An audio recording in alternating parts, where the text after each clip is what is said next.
आज गली गली अवध सजाएंगे, आज पग पग पलक बिछाएंगे, आज सूखे हुए पेड़ फल लाएंगे, राम आएंगे आएंगे राम आएंगे।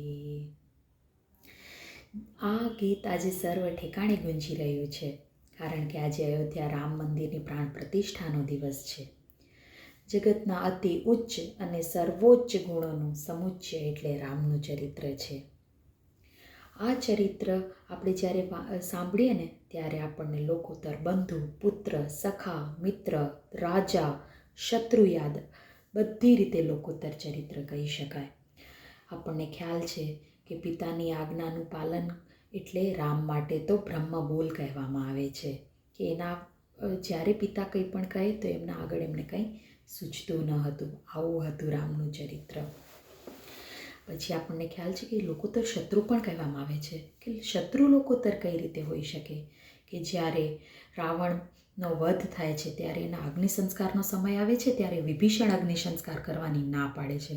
ત્યારે રામ કહે છે કે ભાઈને શોભે એવું તું અગ્નિ સંસ્કાર કર, અને જો તું નહીં કરે તો હું એનો અગ્નિ સંસ્કાર કરીશ. બોલો, આવા શત્રુ હોઈ શકે?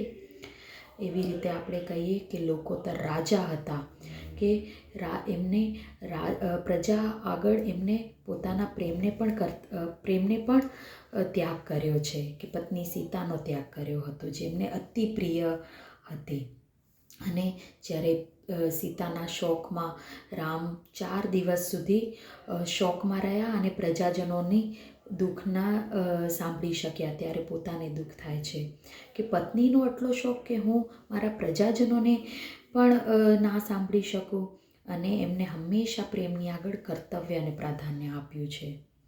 લોકોતર બંધુ કહી શકાય રામ, લોકોતર બંધુ, કે એમને એટલો એમના મિત્રને પ્રેમ આપ્યો હતો, સુગ્રીવ અને ગુહને, કે સુગ્રીવ તો જ્યારે રામ સરયુ પ્રવેશ કરે છે ત્યારે પોતે પણ સરયુ પ્રવેશ કરે છે. કે આવું મિત્ર હોઈ શકે કે એક મિત્ર પાછળ પોતે પણ પોતાના જીવનનું દાન આપી દે છે. કેવો પ્રેમ રામે આપ્યો હશે પ્રજાજનોને, બધાને. બરાબર છે.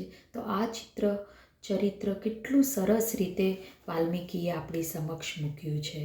તો આ ચરિત્ર આપણી સામે રજૂ કરવા માટે વાલ્મીકીજીનો એક જ હેતુ હતો, કે માનવજાત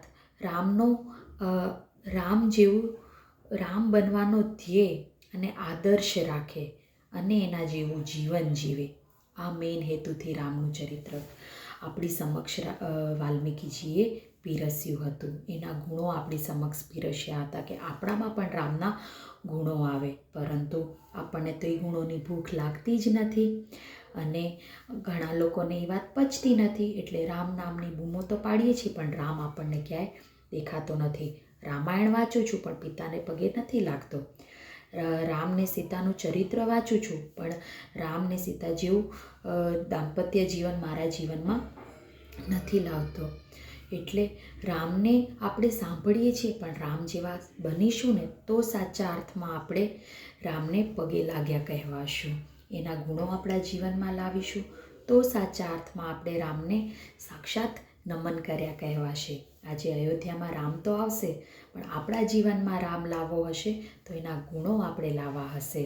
રામો રાજમણી સદા વિજયતે, રામમ રમેશમ ભજે, રામેણાભિહતા નિશાચરચમુ, રામાય તસ્મૈ નમઃ, રામાનાસ્તિ પરાયણમ પરતરમ, રામસ્ય દાસોસ્મ્યહમ, રામે ચિત્તલય સદા ભવતુ મે, ભો રામ મામુદ્ધર. એટલે આપણે આપણા જીવનમાં રામના ગુણો આત્મસાત કરીએ, એ ભાવનાથી આપણે રામને વંદન કરી તો સાચા અર્થમાં આપણે રામને વંદન કરવા કહેવાશે. રામો ભૂત્વા રામમ યજેત. એટલે સાચા અર્થમાં રઘુકુલ ભૂષણ રામ તો શોભા રહ્યા જ છે, પરંતુ આપણે પણ ભૂષણ થવાનું છે. આપણે માનવ જાતનું ભૂષણ થવાનું છે, કે આપણે એવું જીવન જીવવાનું છે. ત્યારે આપણે રામને સાચા નમન કર્યા કહેવાશે. જય શ્રી રામ.